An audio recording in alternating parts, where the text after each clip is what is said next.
In this video, I'm going to show you how to set up and use a simple distillation apparatus. Now, distillation apparatuses are used for separating liquids based on their boiling point. So the principle behind distillation is that we can slowly heat up a mixture of liquids or a combination of liquids where we can selectively boil them off in order. So we can maybe heat up to the point where one boils off at 75 degrees and we'll boil it all away. And then we'll heat it up a little further and we'll boil it to maybe 100 degrees and then boil it away. And then maybe we have one high boiling solvent at 150 degrees, in which case we would heat it up even further and then boil that away. So the distillation setup is one of the more complicated setups that we'll be doing this semester. We'll see both in simple and fractional distillation that requires a number of pieces from the small scale organic glassware kit. But we have gone over all of the different kinds of pieces and their uses. So in this case, it's just the process by which we put them together. So the pieces we'll be using for the simple distillation apparatus is we have our power mite and our heating mantle. This is going to be our heat source. Now you could use alternative heat sources depending on the temperature at which you need to heat your reaction mixture. If you're heating below 100 degrees Celsius, you could obviously use a water bath. If you're heating above 100 degrees Celsius, you need to move something like a power mite or a sand bath or an oil bath. So in this case, we're using a heating mantle with a power mite. I have two round bottom flasks. One of them will be containing my liquid mixture or my reaction mixture, and the other one will be my receiving flask. So I'll go from the reaction mixture, which is my combination of solutions and liquids, and I'll be collecting in one or more of my receiving flasks. Now, depending on how many different liquids I'm boiling off, I may need more than one receiving flask, but in this case, just for demonstration purposes, I have one. I also have the thermometer adapter. So I have the thermometer adapter from my small scale organic glassware kit with the thermometer stuck through the rubber septum. Now, depending on the temperature at which we're heating, we would need to choose the appropriate thermometer. I have an alcohol thermometer in here which only goes up to 100 degrees Celsius. But if you are using a high boiling solvent such as toluene, you would need a higher temperature thermometer such as a mercury thermometer. So you would have to choose one based on the temperature at which you're heating your reaction mixture. I have my vacuum head adapter. This is going to be on the receiving end. So this will be the last piece that goes between my receiving flask and my distillation apparatus. On the other end, I have my still head. So this is going to be, I'm going to have my reaction mixture boiling up into my still head, coming down and condensing, and I'll have my thermometer coming down from the top to monitor the temperature. And finally, I have my distillation column. So this is the thinner column of the two, as opposed to the West condenser that we use in the reflux.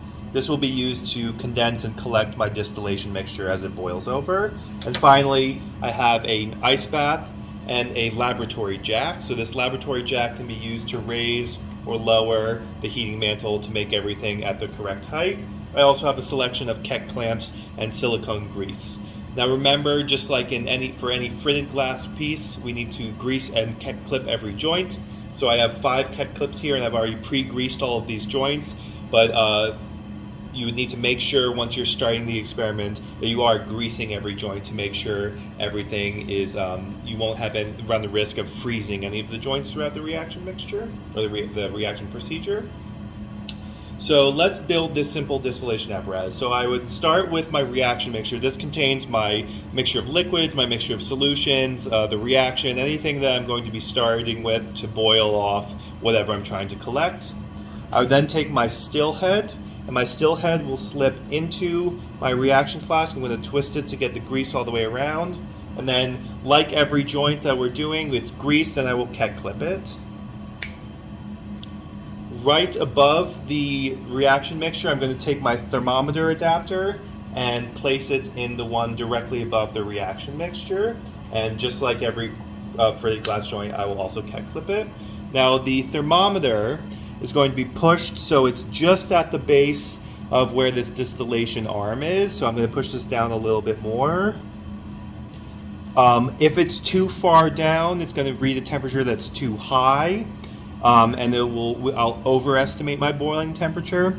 If it's too high up, I'll underestimate my boiling temperature. It'll be too cold. So we want just where these two arms meet. It's kind of in this Y right here, so maybe even a little bit lower than that. And I've also turned it so that the numbers are facing me. Now I'm going to place this in my clamp so it can kind of start holding it. And I have the clamp position directly above the heating mantle. I know it's a little bit out of frame, but we've just seen that the thermometer adapter is clamped above this still head, and the still head arm is going to be where I place the distillation column. So this distillation column, and I've already attached the hoses. The one on the bottom is going from the sink. The one on top is going back to the sink to drain. So I'm going to take my distillation column and I'm going to kind of twist it. And like every joint, I'm going to Tech clip it. And that will be where my distillation column goes. So basically what's going to happen is I'll have my boiling liquid here.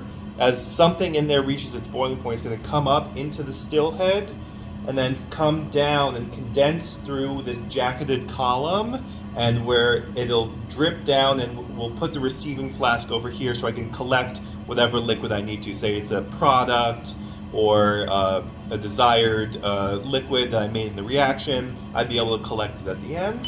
So the collection end, I'm going to take my vacuum adapter, twist it on, and Tech clip it.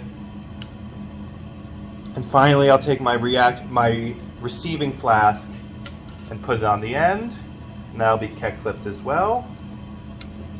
Now I want to lower this so that the flask is in the heating mantle, so I'll take the clamp and lower this down so it's in the heating mantle.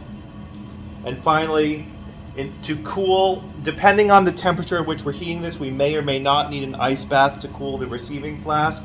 I generally put an ice bath just to encourage everything to condense over. So I would take an ice bath and stick it underneath, and it looks like that would need to be raised a little bit. So I could do that with a small lap jack, or I could even do it with a cork ring.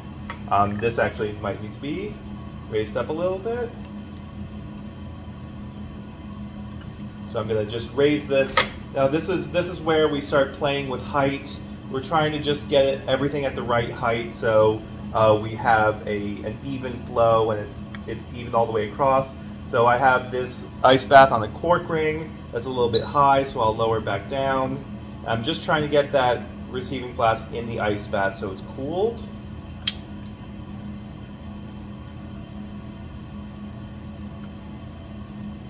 And that's perfect there.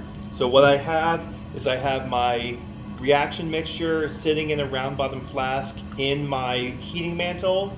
The liquid will boil. Once it reaches boiling point, it will come up into the still head, condense down the distillation column, and flow through the vacuum adapter into my receiving flask. Now, if I'm collecting more than one fraction, I would simply monitor for when the temperature starts spiking again once I've surpassed a boiling point, a desired boiling point, and then I would switch out my reaction flasks, or my receiving flask rather, so I can collect multiple fractions for a given mixture depending on where their boiling points fall. I don't have the water turned on, but again, once we're running this distillation, we would have the water flowing in the bottom, out the top, and jacketing this column with cooling power so we can actually condense the liquid over and receive whatever product we're trying to distill over.